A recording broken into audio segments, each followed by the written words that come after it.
Baik, assalamualaikum warahmatullahi wabarakatuh. Waalaikumsalam warahmatullahi wabarakatuh. Mungkin langsung saja terima kasih kepada kalian yang telah hadir pada hari ini untuk seni kelompok kita. Mungkin dengan kita sebelum kita memulai membina kelompok, mungkin kita ada yang beriringan untuk memimpin doa. Silakan. Untuk semuanya mari kita berdoa menurut bacaan suci. Bismillah. Doa selesai.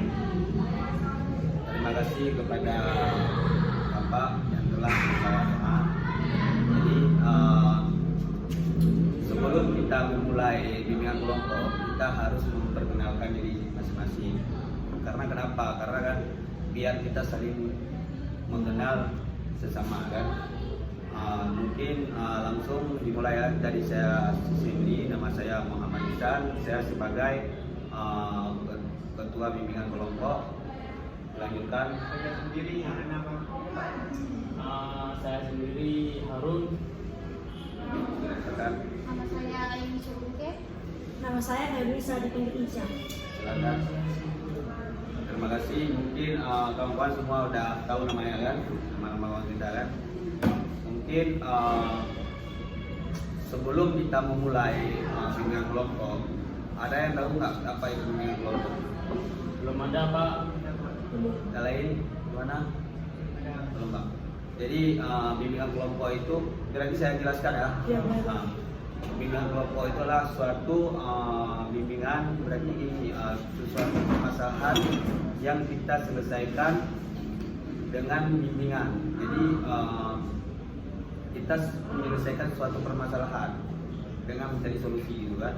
Jadi kita tahu nggak apa itu bimbingan kelompok? Dah. Ya, sekarang Pak jelaskan saja Pak.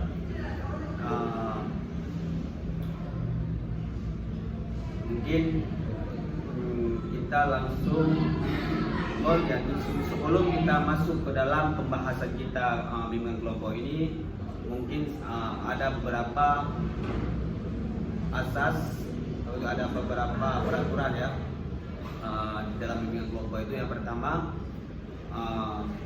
ketika kawan-kawan ini berpendapat, boleh saja, karena ini kan namanya kita bermusyawarah rame-rame kan gitu. Jadi kalau peraturan selain itu, selain pembahasan kita di dalam kelompok ini tidak ada yang dibawa keluar, kerahasiaan ya. Berarti ini kerahasiaan. Setelah itu kesukarelaan. Jadi di dalam bimbingan kelompok ini semua orang boleh berpendapat dan boleh mengungkapkan apa permasalahan kalian. Jadi setelah kita mengungkapkan permasalahan, jangan ada yang membawa pembahasan kita di luar bimbingan kelompok ini. Baik, mungkin langsung saja kita memulai bimbingan kelompok ya.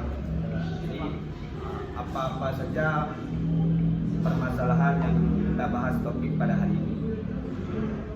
Mungkin ada yang ingin menyampaikan apa pembahasan kita hari ini, topik yang ingin kita bahas. Silakan. Silakan ada. Jadi untuk di Indonesia, khususnya Pak di Indonesia, saya ada mendapatkan berita di Medan ditemukan 1,3 ton ganja kering Pak. Itu kan berdampak buruk atau berdampak negatif bagi remaja yang ada di sana atau populasi manusia yang ada di sana. Mungkin ada solusi atau beberapa solusi dari Bapak bagaimana pencegahan dari banyaknya beredar narkoba. Terima kasih kepada Maulana yang telah dan selainnya ada. Menurut saya sih minuman keras, karena maraknya anak pemuda sekarang menggunakan minum keras. Jadi mungkin abang-abang dan juga pokoknya remaja-remaja sekarang sudah mengenal minuman keras. Baik, terima kasih kepada Nisa.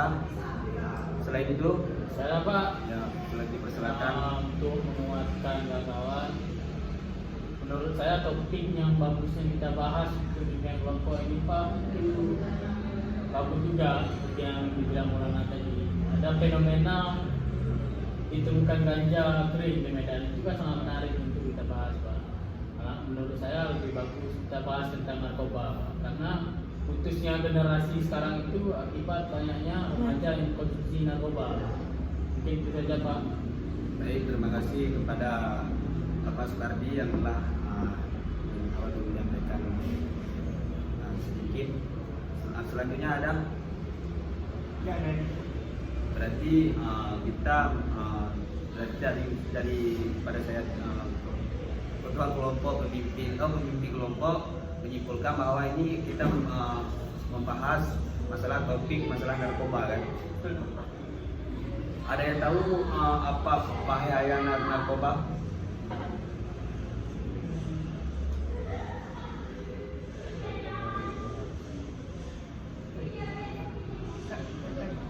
Mau saya dulu boleh?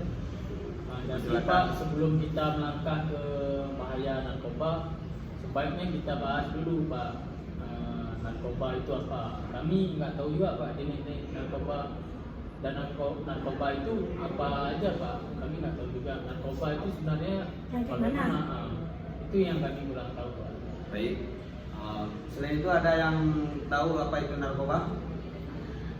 Menurut pemahaman saya udah belajar di sekolah. Narkoba itu kayak obat-obat keras gitu yang dipakai orang gitu, yang menyusahkan seseorang itu aja sih Pak yang saya tahu. Terima kasih kepada Nisa. Selanjutnya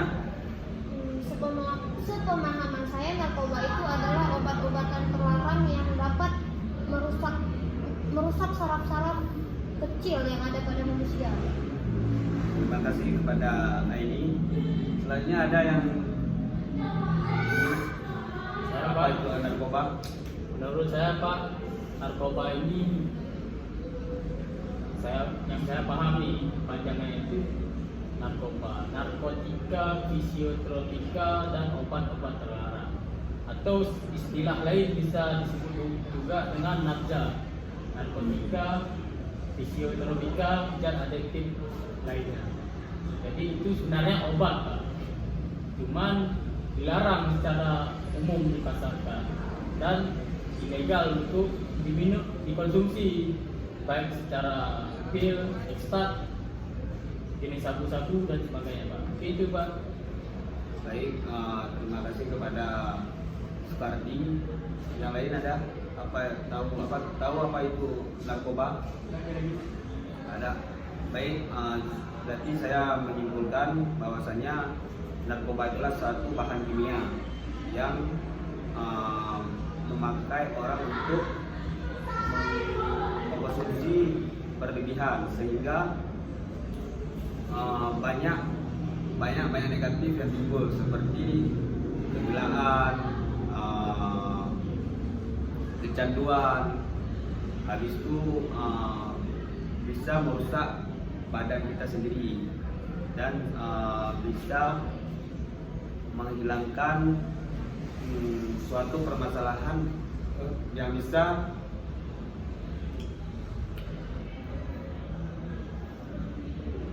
itulah apa itu narkoba. Jadi ada yang tahu bahayanya, sisi negatifnya narkoba? Menurut saya yang udah saya pelajari, narkoba itu dampak negatifnya tuh kan orang ini bisa ini ada salah satu pengguna narkoba yang udah ngeri kali, yang udah memang harus bikin candu. Dia lama kelamaan kalau nggak ada barang tersebut dia akan merusak tubuh dia gitu. Ada juga yang dibilang untuk sayat badannya gitu. Terus bahkan membunuh orang tua juga ada gara-gara dia tidak bisa membeli itu, dan kehilangan banyak harta yang saya tahu. Terima kasih kepada Anissa. Selanjutnya ada yang apa tuh sisi negatifnya narkoba? Menurut saya Pak, bahaya narkoba ini Pak termasuk yang sering beredar di Indonesia khususnya Aceh itu jenis sabu dan ganja. Jadi bahaya narkoba ini tidak hanya berdampak pada individu, tapi merusak generasi keturunan kita. Nah, pertama, orang itu ketika menghisap sabu itu dia merasa rileks dan tenang. Namun itu secara tidak langsung maka memutuskan sel-sel saraf yang ada di otak dia, sel serabut saraf. Ketika tidak ada narkoba yang dia konsumsi, makanya itulah seperti saudari bisa bilang tadi, sehingga dia menggigit tangannya, menghisap darahnya sendiri, memotong-potong tangannya. Dampak lebih berbahaya itu dia mencuri, mengambil hak milik orang lain demi kebutuhan dia. demi kebutuhan dia untuk bisa membeli barang tersebut.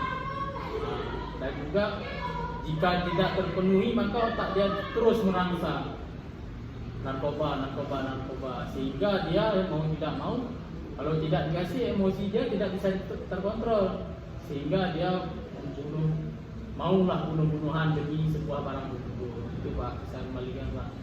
Selain itu ada Sedikit penambahan tadi, kerugiannya juga ada dalam diri kita, karena apabila kita udah menggunakan obat tersebut, kan kita lama-kelamaan 1-2 hari kita nggak ketahuan, 4-5 kali kan kita ketahuan sama polisi, sehingga kita kerugiannya lebih banyak lagi, udah masuk penjara, kesehatan kita nggak bagus, kita nggak bisa beraktivitas seperti biasa, orang tua kita terbengkalai, keluarga kita gitu, kita masuk penjara gitu. Itu sih. terima kasih kepada Nisa yang telah ingin selanjutnya ada tahu apa itu sisi negatifnya sisi negatifnya narkoba. Kalau saya sendiri, saya sependapat dengan teman-teman yang lain. Apa yang disampaikan teman-teman yang lain itu sudah mencakup dari beberapa sisi negatif narkoba. Baik, terima kasih kepada ini.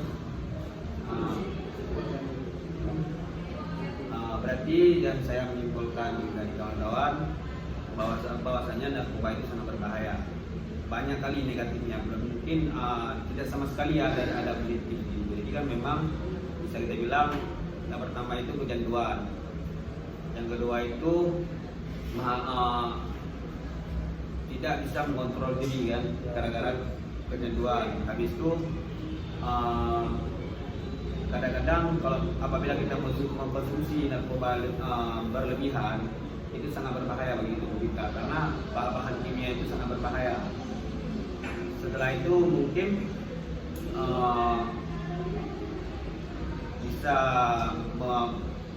bisa merusakkan badan kita sendiri, seperti menghisap darah kita sendiri dan tidak bisa mengontrol emosi, gitu kan? Jadi sangat berbahaya karena kalau apabila kita tidak bisa mengontrol emosi kita sendiri, itu sangat berbahaya. Habis itu mungkin masih banyak negatif yang memang tidak bagus apabila itu kita memakai narkoba, sepertinya mencuri, membuat keresahan masyarakat, buat ulah. Habis itu itulah patutnya saya simpulkan.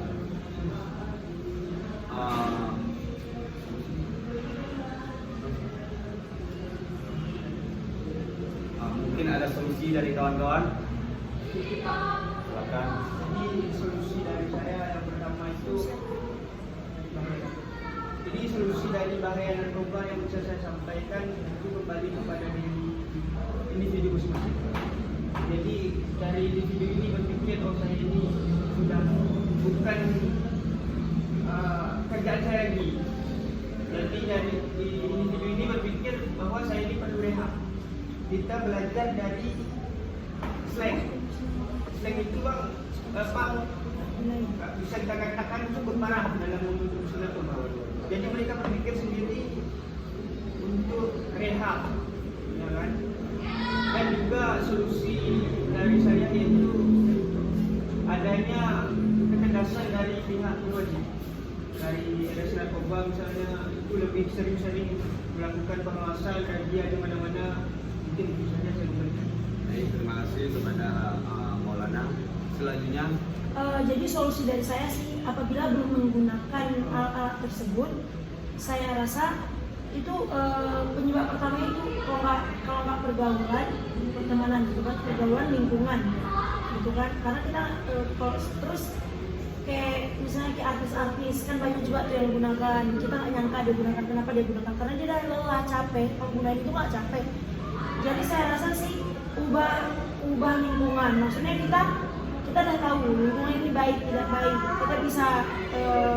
kita bisa mengingatkan atau tidak mendekati gitu. Lebih baik tidak mendekati, karena kalau kita dalam mendekati sekali kita akan terus berketerusan gitu. Kalau itu sih solusi dari saya. terima kasih kepada Lisa. Selanjutnya ada solusi Sahabat, solusi dari yang saya tawarkan Pak dalam forum ini itu ada dua Pak. Yang pertama itu dari pihak narkoba dan pihak yang berwenang seperti yang saudara orang bilang tadi. Karena narkoba ini asal mulanya itu bukan dari Indonesia sendiri, terkecuali jenis ganja Pak. Karena itu kan bisa dibilang itu tumbuhan liar yang salah digunakan. Sekarang bisa ditanam di mana aja kan. Kalau sejenis sabu itu dari luar. Nah, itu pihak berwenang seperti bisa kita bilang tuh di daerah perbatasan maupun bandara itu kan ada yang namanya cek pengecekan barang. Seharusnya mereka lebih mengetatkan di situ. Habis itu pengawasan seperti narkoba dan sebagainya, narkoba, polisi narkoba dan sebagainya, Intel itu lebih bisa langsung sigap gitu dalam menangani hal tersebut. Yang kedua itu tak lain dan tak bukan itu mengenai daripada orang tua yang sendiri. Karena lembaga pendidikan yang utama dan yang paling pertama itu adalah orang tua. Ketika orang tua yang tidak bisa mendidik anaknya, tidak bisa memberi dan keluar pada anaknya, anak-anaknya mungkin susah. Karena seperti saudari saya bilang tadi, terpengaruh oleh lingkungan. Jadi orang tuanya itu memang harus betul-betul menjaga. Ada peran orang tua di Ada situ. peran orang tua. Ketika anaknya dia lihat sudah mulai blank atau sebagainya, itu langkah baiknya cepat diambil tindak lanjut, tindakan. Baik itu tindakannya mengasingkan dia dari daerah tersebut, tidak apa-apa. Menahan rindu terhadap anak, tapi dampaknya positif karena kan terhindar jauh daripada narkoba. Itu Pak. Berikutnya itu bisa juga dengan memasukkan anak kita kepada lembaga pendidikan yang memang betul diawasi. Dan lain itu sekarang itu lembaga yang paling bisa kita ketahui itu seperti pondok pesantren, daya-daya itu mungkin salah satu solusi pendidikan internal, karena di lingkungan daerah itu menurut saya positif karena akan bisa membina karakter daripada anak itu agar terjauh lah daripada narkoba. Mungkin itu saja Pak, ada 3 tadi yang saya tawarkan: peran pemerintah, peran orang tua, dan memasukkan anak kepada lembaga pendidikan yang betul-betul jelas ranahnya. terima kasih kepada Bupati. Yang lain ada yang ingin kasih solusi? Menarik Pak. Jadi saya setuju dengan pendapat Bang Harun dari opsi yang ketiga, yaitu memasukkan anaknya di daya. Jadi kalau untuk solusi dari saya kepada BNN, BNN saya sering melakukan penyuluhan di sekolah-sekolah supaya kita memutus rantai penyalahgunaan narkoba itu dari sekolah apa. Jadi BNN ini lebih sering melakukan penyuluhan di sekolah tentang bahayanya narkoba, dampak dari negatif narkoba dan lain sebagainya. Mungkin saya Terima kasih kepada Maulana yang telah memberi solusi. Yang lain ada?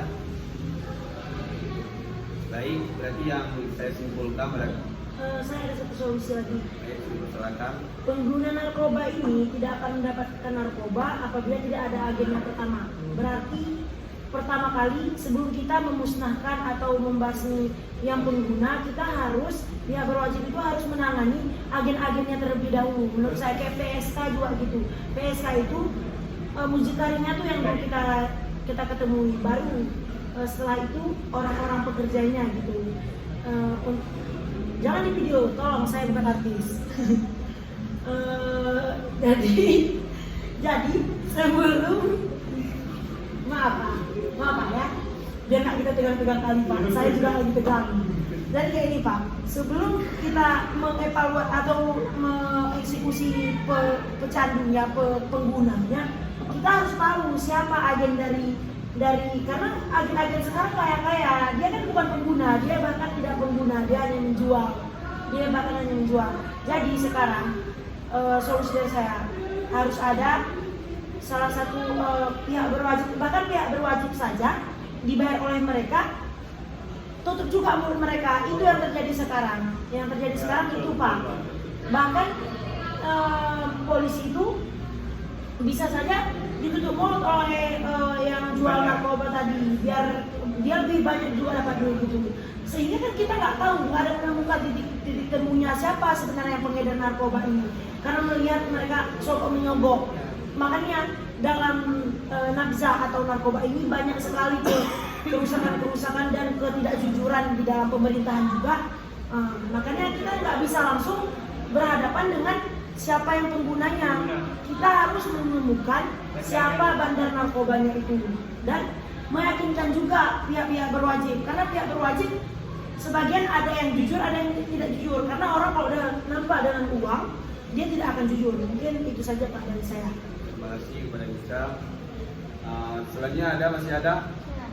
Silakan. Kalau saya kurang sepakat dengan pendapat dari saudara Ica. Kenapa begitu? Karena dari sebelumnya setelah kita lihat beberapa kasus tentang narkoba ke belakang ini, kita tidak bisa menyalahkan dari pihak kepolisian. Karena yang mengedarkan narkoba itu tidak 1-2 orang begitu.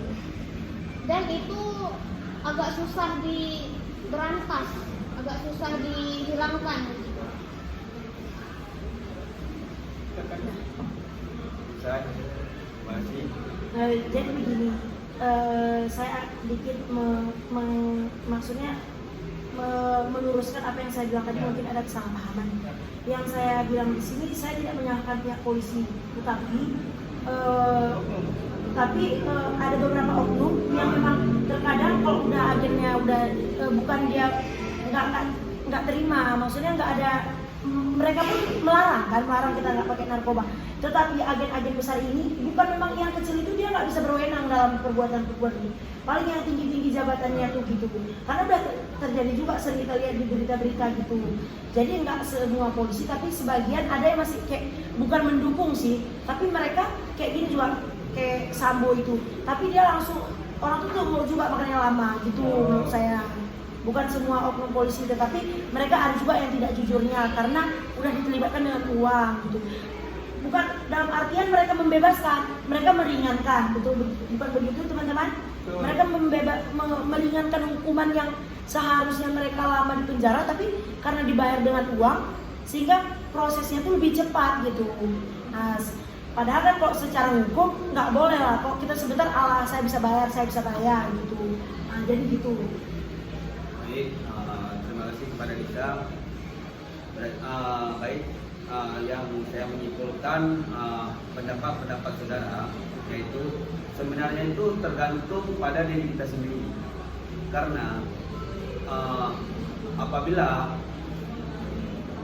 karena semua itu yang buat itu bukan orang lain, kita sendiri kan gitu.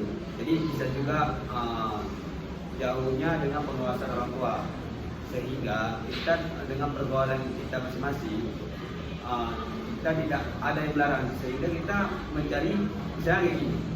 Jadi setiap kita pulang ke rumah tidak ada kebahagiaan di dalam rumah. Ketika kita mencari kebahagiaan di luar rumah, kan kita hidup dalam pergaulan kawan-kawan gitu. Jadi sehingga kata mungkin berpengaruh dengan berkawan, kita mengkonsumsi narkoba.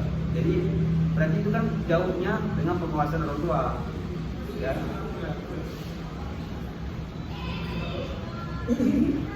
Mungkin memang ya semua itu tergantung pada diri kita. Tidak ada yang bisa, karena walaupun orang tua kita melarang apapun itu, kalau memang kita dari sini tidak ada yang kita pegang, kita akan jatuh juga pada narkoba itu. Iya. Jadi sebenarnya itu bukan masalah agennya, bukan masalah itu kan. Jadi memang tergantung pada diri kita sendiri. Kesadaran kita diri sendiri. Apabila kita ada sesuatu prinsip, misalnya ini bahaya, berarti kan kita jauhkan, nggak mungkin kita dekatkan itu. Jadi semua itu tergantung pada diri sendiri. Tidak ada kesalahan. Memang itu bisa jadi penyebabnya kadang-kadang kan. Jadi jangan kita salahkan agen, padahal itu semua tergantung diri sendiri. Mungkin ada kesan, pesan dan kesannya dari kawan-kawan. Silakan.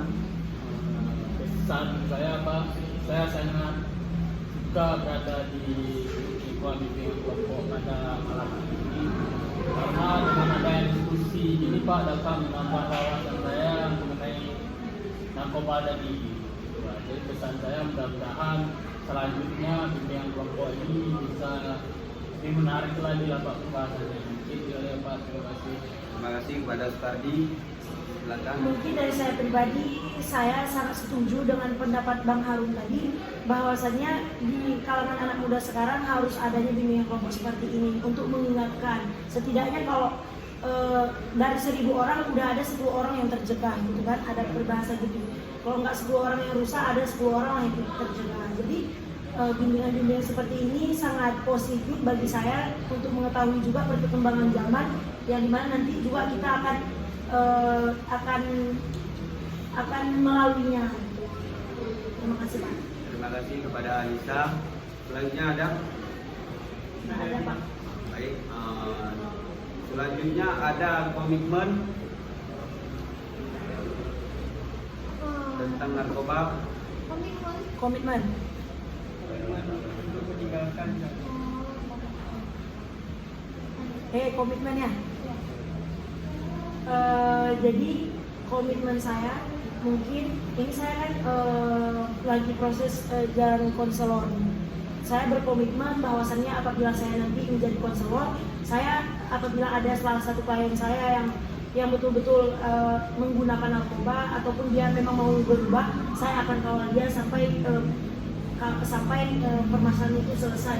Dan saya akan membuat ataupun bersosialisasi lagi tentang bahaya narkoba ini untuk remaja, ataupun bahkan mungkin kita bisa masuk ke sekolah-sekolah SD biar dari dasarnya dulu kita walaupun mereka belum terlalu paham tapi sudah ada pembekalan ini. Menurut saya itu. Baik, terima kasih kepada Nisa.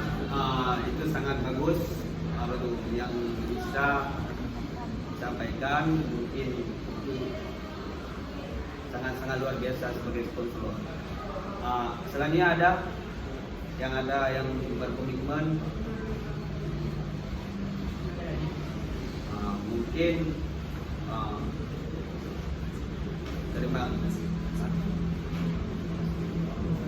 terima kasih kepada kawan-kawan yang telah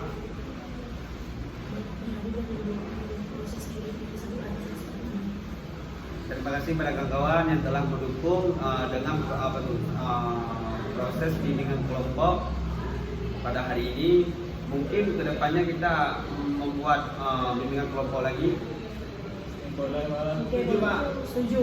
Kapan kita buat? Minggu depan Pak, minggu depan. Hari Senin. Baik, mungkin kita akan susun jadwal Selanjutnya. sebagus-bagus mungkin biar kita bisa berhadir semua. Baik, Pak. Udah lebih dan kurang saya minta maaf. Bila yang dalam studio adalah waktunya ini menghadapkan masyarakat. Astagfirullahaladzim. Assalamualaikum warahmatullahi wabarakatuh. Waalaikumsalam warahmatullahi wabarakatuh. Ya Allah, satu lagi terus, cheese.